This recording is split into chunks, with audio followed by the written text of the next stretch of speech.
প্রশ্ন হলো, স্ত্রী যদি স্বামীকে ডিভোর্স দেয় সেটা কি ইসলামে বৈধ হয়? যদি না হয় তাহলে ওই স্ত্রী যদি অন্যত্র বিবাহ করে তবে তাদের বৈবাহিক জীবন কি হালাল হবে? মেয়েরা স্বামীদেরকে ডিভোর্স পাঠানো, এটা আমাদের দেশের এখন একটা ফ্যাশনে পরিণত হয়েছে।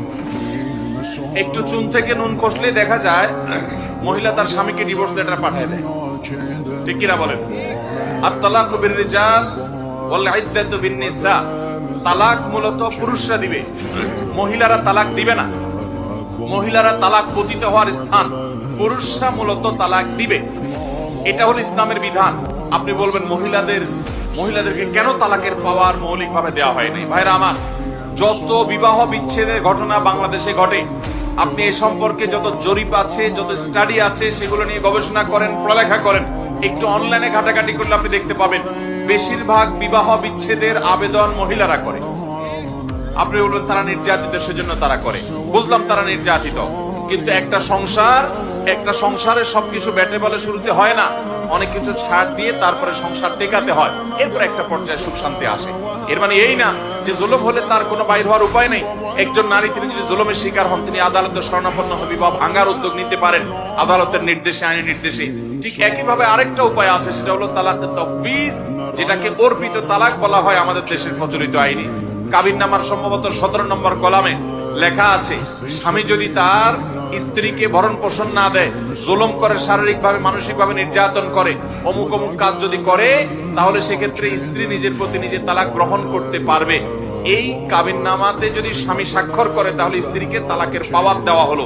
তালাকের পাওয়ার দিলে সেই শর্ত যেগুলোর ভিত্তিতে পাওয়ার দেওয়া হলো, সেগুলো যদি পাওয়া যায়, ধরুন লেখা আছে স্বামী ভরণ পোষণ না দিলে, এখন ওই মহিলার স্বামী দীর্ঘদিন তার ভরণ পোষণ দেয় না, খোঁজ খবর নেয় না, কোনো যোগাযোগ রাখে না, তাহলে তিনি ওই 17 নম্বর কলামের অর্পিত তালাকের যে ক্ষমতা আছে, ওই ক্ষমতা বলে নিজের প্রতি নিজে তালাক গ্রহণ করতে পারে। অনেক মহিলা স্বামীকে বলে তোমাকে তালাক দিলাম, এভাবে তালাক বললে কেমন তালাক হবে?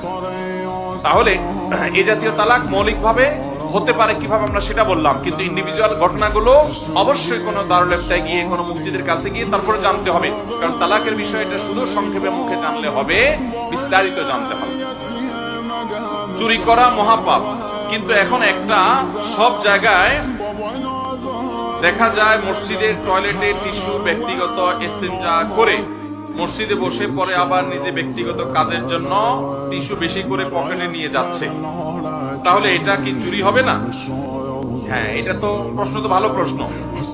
যদি কোথাও, শুধু মসজিদে কেন, কোনো পাবলিক প্লেসে টয়লেট পেপার রাখা আছে, আপনি সেখানে টয়লেট করলেন, পেশাব পায়খানাতে যতটুকু লাগলে ব্যবহার করলেন, এরপর যাওয়ার সময় ট্রেনে বড় করে এক মুঠ পকেটে নিয়ে হাঁটা দিলেন, এটা তো গুনাহ হবে? এটা জায়েজ হবে? এটা আপনাকে এভাবে নিয়ে যাওয়ার জন্য দেওয়া। যদি আপনি এরকম পকেটে করে নিয়ে যেতে পারেন, তাহলে আরেকজনের পুরা বান্ডেল ধরে নিয়ে যেতে পারে। ঠিক কিনা বলেন? এরকম ছোট লোকি কাজ করা যাবে না, এটা আপনার জন্য জায়েজ নাই। হ্যাঁ, একটা দুইটা টুকরা আপনি নিচ্ছেন, এতটুকু তো সহনীয় পর্যায়ে, কিন্তু আপনি মুঠ করে করে পকেটে নিয়ে যাচ্ছেন, এটা অবশ্যই জায়েজ হতে পারে।